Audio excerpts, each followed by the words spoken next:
Hello friends, Hindi भाषा YouTube channel पर आपका स्वागत है। आज हम हिंदी साहित्य का जब काल विभाजन हुआ था उसमें उन्हें 3 कालों में डिवाइड किया गया था। पहला है आदिकाल, दूसरा है मध्यकाल और थर्ड नंबर पर है आधुनिक काल।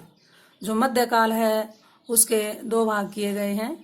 पहला है पूर्व मध्यकाल और दूसरा है उत्तर मध्यकाल। तो पूर्व मध्यकाल को भक्ति काल नाम दिया गया है। तो आज हम भक्ति काल के कुछ क्या सभी कवियों को ट्रिक के माध्यम से जानेंगे। तो आप इस पर ध्यान दें और आसानी से इसको आप 2 या 3 मिनट में ही सभी जो संत काव्य के कवि हैं उनको अच्छे से याद कर पाएंगे। तो चलिए शुरू करते हैं। भक्ति काल। भक्ति काल इसका समय है 1350 ईस्वी से 1650 ईस्वी। 1350 ईस्वी से 1650 ईस्वी का कौन सा काल है? ये भक्ति काल। भक्ति काल में जो भक्ति काव्य है उसकी 2 धाराएं विकसित हुई। कौन कौन सी? निर्गुण काव्य धारा और सगुण काव्य धारा। निर्गुण काव्य धारा का मतलब क्या है? इसमें वे कवि आते हैं जो ईश्वर के निराकार निर्गुण रूप में विश्वास रखते हैं और सगुण में जो साकार रूप में विश्वास रखते हैं। अब निर्गुण काव्य धारा के शाखाएं 2 और विकसित हुई हैं।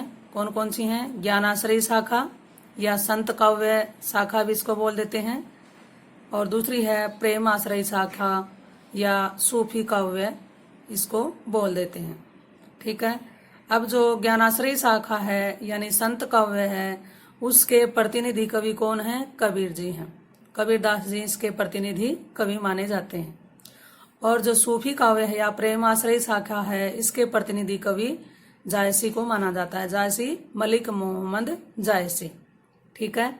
अब आगे जो सगुण काव्य धारा है, जो सगुण काव्य धारा है उसकी भी 2 शाखाएं निकली।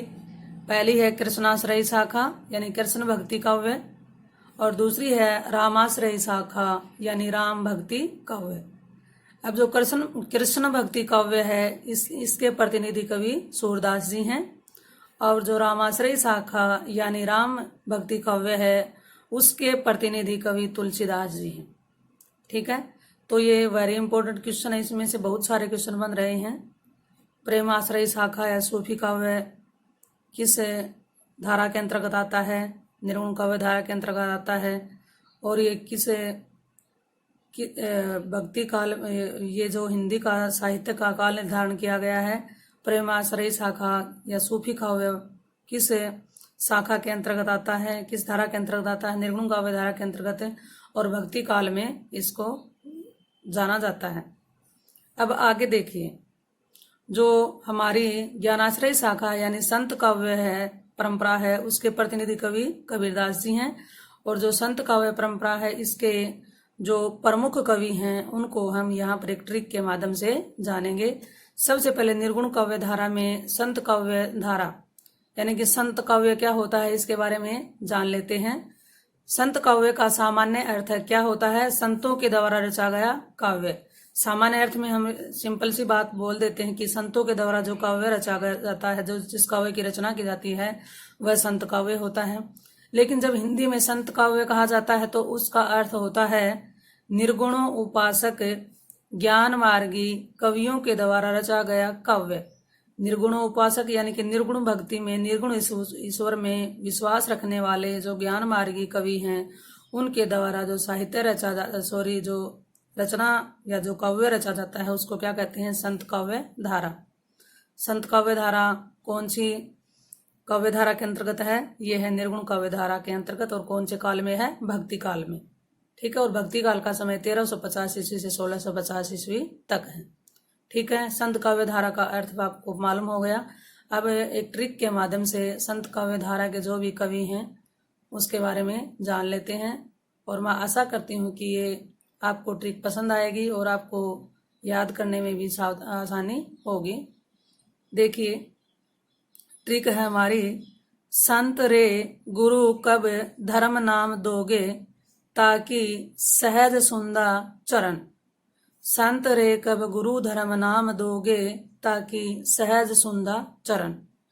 इसमें से यहाँ पर 2-3 जो शब्द आए हैं, दोगे, ताकि, पाए, ये यहाँ पर तुकबंदी के लिए हैं, इनका कोई अर्थ नहीं बनता है। बाकी देखिए, संत यानी कि इस लाइन का क्या मतलब निकालेंगे कि हे संतो, जैसे कबीरदास के पद हम पढ़ते हैं, शब्द हम पढ़ते हैं, तो उसमें बार बार संतों का नाम आया है। तो इसी प्रकार यहाँ पर ये कौन सा काव्य है? संत काव्य परंपरा है, संत काव्य धारा है। ठीक है। अब संत रे गुरु कब धर्म नाम दोगे, यहाँ पर कोई पूछ रहा है या कोई भक्त पूछ रहा है कि हे गुरु, हमें नाम कब दोगे, धर्म का नाम कब दोगे, अर्थात अपने उपदेश कब दोगे, ताकि हम आसानी से आपके जो सुंदर चरण हैं उनमें आश्रय पा सकें, उनमें सहारा पा सकें। ठीक है, ये अर्थ बनता है इसका। अब इसके अनुसार देखिए, संत रे, संत का मतलब क्या है? संत काव्य परंपरा, संत काव्य धारा। रे, रेदास जी। गुरु, गुरु नानक देव जी। कब, कबीरदास।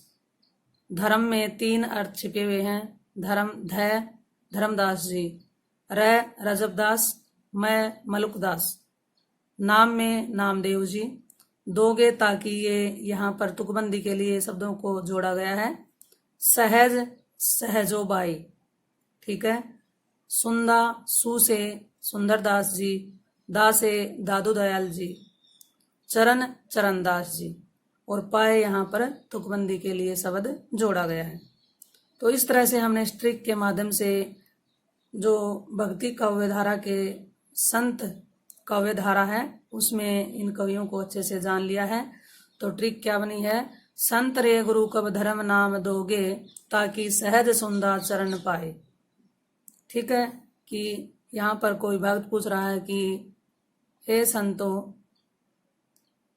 जो गुरुदेव हैं, पता नहीं हमें अपना धर्म नाम कब देंगे, यानी धर्म संबंधी जो उपदेश है वह कब देंगे, और उपदेश पाकर ताकि हम आसानी से उनके सुंदर चरणों में शरण पाए, आश्रय पा सकें। ठीक है, तो ये आसान सी है।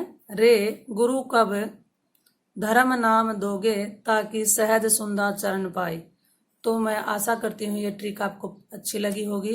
अगर यह जानकारी आपको अच्छी लगी हो तो इस वीडियो को लाइक करना, शेयर करना और सब्सक्राइब करना। Thank you.